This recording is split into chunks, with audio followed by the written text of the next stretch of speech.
¿Qué tal, jóvenes? Buenos días. Estamos en nuestra clase 142. El día de hoy vamos a hablar un poco, bueno, ya de la síntesis de los temas que hemos estado viendo. Ahorita estamos viendo eh, magnitudes y medidas. Hemos estado trabajando con alguno, lo que viene siendo volúmenes. Ya trabajamos también con áreas y perímetros. Y bueno, y también vimos ahorita la diferencia entre lo que fueran los prismas y las pirámides, ¿no? Así que forman parte de lo que son los poliedros, ¿no? Entonces dice que para empezar tenemos que hablar que un cuerpo geométrico es una figura de tres dimensiones. Es algo que tenemos que empezar nosotros a diferenciar un poquito con respecto a lo que es el área o el mismo perímetro. Yo por ahí siempre les recuerdo que es muy fácil distinguir cuando queremos encontrar el perímetro, el área y el perímetro. Nada más a la hora de que nosotros veamos la medida, si vamos a encontrar que el perímetro está, por ejemplo, si fueran metros, sería en metros lineales, no lleva ningún exponente. Si fuera el área, vamos a encontrar que ya vamos a encontrar los metros cuadrados, por ejemplo, o centímetros cuadrados puede ser.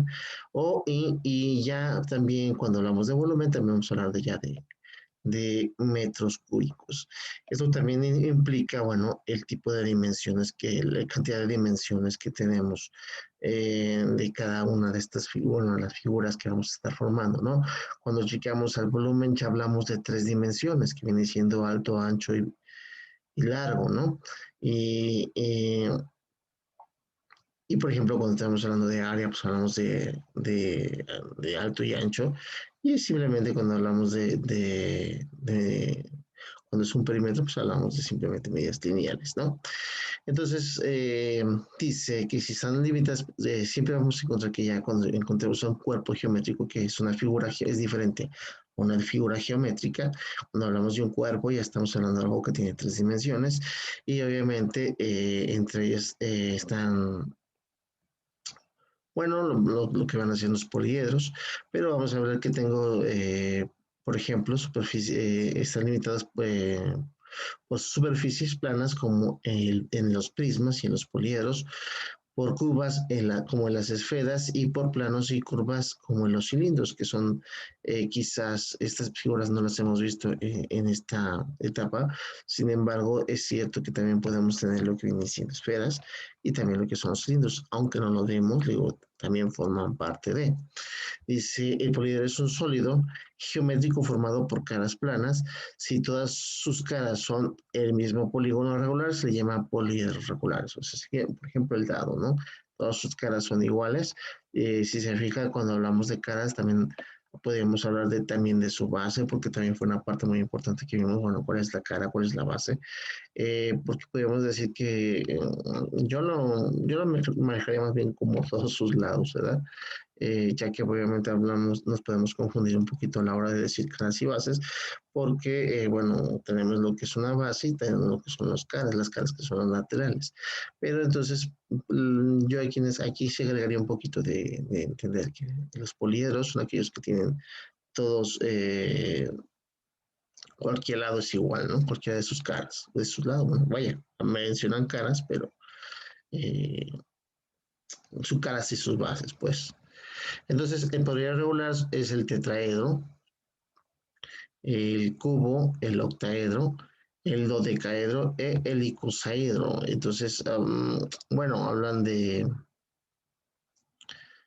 que este tipo de figuras, ¿no? Que sí podemos tener todos lados iguales, porque el más común es el cubo. Yo siempre pongo como el ejemplo el cubo, ¿no? Que puedo tener como si fuera un dado. Sí que no es un dado, es un cuerpo de tres dimensiones, ¿no? Y tienen los mismos medidas de cualquier lado, ¿no? Que tengan. Ya, pues, por ejemplo, yo se utiliza mucho esta figura, por ejemplo, cuando quiero lanzar el mismo dado, para que todos tengan la misma oportunidad de salir, ya que todos sus lados son iguales. Entonces, sí, sí, esa es la diferencia. Entonces, un prisma es un poliedro con dos caras poligonales idénticas y paralelas, y las demás caras siguen siendo paralelogramas, ¿no? Simplemente lo que estamos haciendo es como alargar un poquito más. La base siempre tiene una figura que determina el nombre del cilindro y obviamente aunque puede ser un poco más largo, puede ser un poco más corto, tenemos lo que vienen siendo esas caras laterales que aún así siguen siendo paralelogramos, quiere decir que sus rectas son paralelas, ¿no? Y luego nosotros ya empezamos a calcular lo que viene siendo la fórmula para encontrar cualquier volumen, cualquier volumen, sí, de cualquier prisma que bastaba con multiplicar el área de la base por la altura, independientemente de la figura que tengamos como base. Para encontrar el área de la figura que tenemos como base, pues sabemos que tenemos que investigar, bueno, aplicar las fórmulas que nosotros ya conocimos o trabajamos durante la etapa anterior para calcular lo que viene siendo el área de cualquier polígono. Entonces dice, una pirámide es un geométrico con un polígono como base y un triángulo y triángulos isósceles con un vértice común de las caras del sólido que vamos a llamar cúspide.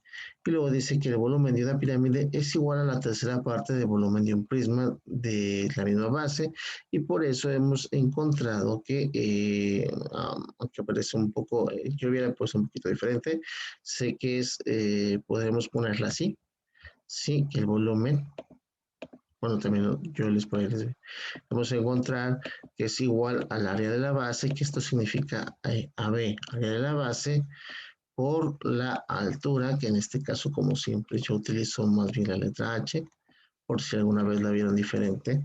Aquí dice que esta es la altura, la A de altura, pero por nosotros normalmente la vemos así. Y la divido sobre 3, ¿no? Todo esto es dividido sobre 3, que es lo mismo que decir que tengo una tercera parte, lo mismo decir que lo voy a dividir sobre 3. O también lo puedo multiplicar por una tercera parte, no pasa absolutamente nada. Me da el mismo resultado. Sí, que es lo mismo decir, por ejemplo, decir que yo tengo un tercio que igual a punto 33, solamente que es más fácil usar fracciones que decimales porque obviamente son más exactas. Sí, porque aquí sería el punto 33, etcétera, ¿no? Si yo multiplico por estos números, acuérdense que es una manera de dividir, bueno, de hacerlo más pequeño. Si yo multiplico un número por un número más pequeño que uno, realmente lo que estoy haciendo es lo estoy dividiendo. Por eso es que aquí me aparece esto que como que si fuera un tercio. Sí, pero también lo puedo representar de esta manera, es decir, que lo estoy dividiendo sobre 3. Venga, ya ha sido algo muy sencillo, ¿no? Todo esto, ¿no? Acerca de lo que vienen siendo las pirámides, que bueno, que prácticamente ya sabemos. Como pueden darse cuenta, dice la siguiente prisma coloca el nombre de cada una de las partes y describe brevemente cada una de ellas. Si se fijan, es algo que nosotros ya realizamos, ¿sí? En este caso sabemos que tenemos caras, bases, vértices y aristas. Entonces, ¿qué es lo que es? ¿Dónde está cada quien? Y en la descripción de cada uno. Esto es algo que nosotros ya hicimos, podemos incluso consultarlo nosotros en los temas anteriores. Y luego vienen algunos ejercicios, por ejemplo, dice, determina el volumen de una pirámide cuadrangular, o sea, que tiene un cuadro, que tiene 12 de altura, sabiendo que el largo de su base es de 3,8 centímetros, tras una figura que representa la pirámide y describe brevemente los pasos que seguiste. Entonces me dicen que es una pirámide cuadrangular. Entonces imagínense que es una pirámide que tiene como base un cuadro, ¿sí? Imaginemos que es esta, ¿no? Entonces, no se nos confunda, no olvidemos que no debemos confundir que es una pirámide a un prisma. Y obviamente que lo que vamos a hacer aquí es el área de la base por la altura sobre 3, ¿no? Y luego, como es un base cuadrada, pues vamos a decir que vamos a multiplicar 12 por quién, por 12 para calcular a quién, al área de la base. Y luego la vamos a multiplicar por la altura, ¿sí? Una vez que tengamos esto, vamos a multiplicarla por la altura y una vez que tengamos esto, la dividimos entre 3. ¿Por qué? Porque estamos hablando de que esto es una tercera parte de un prisma. Muy sencillo, ¿no? Entonces, nada más que hacer este pequeño cálculo. Esto sería el área de la base, área de la base. Este de aquí sería la altura. Y esta sería dividirlo entre 3 porque tomo una tercera parte ¿no? A eso se refiere. Luis tiene una caja que mide 3 decímetros de largo y 2 decímetros de ancho y 4 decímetros de alto. Ahora tiene una caja que tiene un volumen, a ver, déjenme hacer esto un poco más para abajo antes de continuar, porque después nos podemos confundir un poquito. Dice, Luis tiene una caja que mide 3 decímetros de largo, y estamos hablando de una caja, y de ancho 4. ¿Qué figura tiene? Una caja por lo general tiene una figura cuadrangular. Y también dice que tiene 4 decímetros de alto. Luego dice, Ana tiene una caja que tiene un volumen de 30 decímetros cúbicos y solo una de las medidas de la caja es diferente a la medida de la caja de Luis. ¿Cuál de las dimensiones de la caja de Ana eh, hay un crecimiento proporcional entre ambas cajas? Dice, y podemos saber que si una de las medidas es diferente. ¿Cómo lo podemos hacer? Primero tenemos que comparar cuánto nos da esto, ¿no? Y estamos hablando de que, hablan de cajas, por lo tanto estamos hablando de prismas. Entonces 3 por 2, 6 por 4, pues tenemos 24, ¿no? Que una mide 24 decímetros, porque están decímetros cúbicos, ¿sí? ¿Por qué? Porque multiplicamos largo, ancho y alto, ¿no? Estamos hablando de un volumen, ¿de quién? Pues de un prisma. Y la otra tiene 30. Entonces, dice que solo un lado es diferente. ¿Cuál es la medida que debió haber cambiado para que me dé 30? Podemos hacerlo podemos hacerlo de muchas maneras, ¿no? Podemos decir que si yo multiplico 3 por 2 por 4, esto sería igual a 24. Y entonces lo que yo tengo que hacer es buscar un número que me dé 30. Entonces, a lo mejor puedo decir, bueno, vamos a ver lo que podemos modificar, lo que viene siendo la altura, ¿sí? Entonces, digamos que 3 por 2 me darían 6, ¿sí? Entonces, si nada más modifico la altura, de tal manera que si yo le pongo, por ejemplo, 5 de altura, voy a encontrar que de esta manera he modificado el volumen y es diferente. Entonces, el volumen 3 por 2 6 por 5 30. Entonces, de esta manera podríamos encontrarlo de una manera así como de estar haciendo comparaciones, que también se puede hacer si, bueno, tomar estas dos medidas, incluso eh, puede ser de muchas maneras diferentes, ¿no? Pero si nos están diciendo que no nos están diciendo específicamente qué medida, podríamos decir que esta es. Sí, porque imagínense que hubiéramos tomado, por ejemplo, el ancho y el largo, ¿no? Entonces, hubiera buscado incluso si hubiera sido estas dos medidas de aquí, perdón, he puesto 8, ¿no? Hubiera sido 2 por 4, me dan 8. Entonces un número que multiplicado por 8 me dé 30, hubiera sido quizás el 2.5, ¿sí? No, no tendría que ser menos. Eh, mm, mm, mm, Podría ser un número que multiplicado por 8 me dé 30. Entonces yo puedo decir 2 por 8, 16 y tendría que dividir 16 entre 30, que me daría a 1 punto. Bueno, me daría una fracción. Ay, perdón, que me daría 1 punto y algo, ¿no? Pero me habla de que si es proporcional, si fuera proporcional, pues hablaba de que todas tus medidas crecen, pero hemos visto que solamente con crecer la altura, bueno, la última parte la he visto un poco más complicada, pero si fuera proporcional, bueno, con crecer la altura sería más que suficiente, perdón, con crecer la altura ha sido más que suficiente para cambiar el volumen. Si hubiera sido proporcional, lo que hubiera tenido es que hacer es cambiar todas sus medidas, por lo tanto no podemos hablar de que hay un crecimiento proporcional, sí, entre ambas cajas. Bueno, si tomamos en cuenta la altura, podríamos decir que sí está creciendo la altura, sí crece de manera proporcional, pero con respecto al total de dimensiones, vemos que no. ¿Por qué? Porque mantienen una medida igual. Entonces, podríamos, depende del sentido que le estemos dando, ¿no?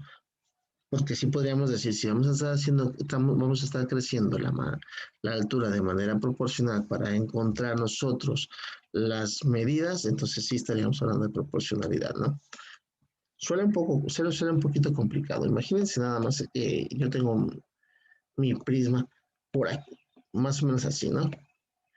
Sí, y entonces si estuviera creciendo de manera proporcional, sí estaríamos viendo cuánto está aumentando cada vez que yo le aumento lo que viene siendo la altura. Entonces, sí estaríamos hablando, en ese sentido, sí estaríamos hablando de crecimiento proporcional. Pero, por ejemplo, si de esta figura lo que estoy empezando a hacer es aumentar no solamente la altura, sino el largo y el ancho, y cada vez hago una figura más grande, entonces no sería tan proporcional, ¿o sí? Pero obviamente, digo, nos están diciendo ahorita que nomás vamos a mantener dos de sus medidas igual, ¿no? Entonces, sí suele confundir un poquito el problema, pero vamos a dejarlo así, ¿no? Digo, y que sí crece de manera proporcional. Ok, entonces creo que eso sería todo por el día de hoy. Nada más solo llegar aquí a la 227 de la síntesis. Nada más hay que reforzar un poquito lo aprendido con respecto, vaya, más que nada con respecto a lo que es el cálculo de lo que viene siendo el volumen de prismas y pirámides y también recordar un poquito sus partes, ¿no? De lo que viene siendo la arista y cómo son, ¿no? Cómo podemos identificar las características de cada uno de estos cuerpos geométricos. ¿Sale? Entonces está ahí, vamos a dejar el día de hoy. Y nada más recordarles que vamos a estar revisando las evidencias.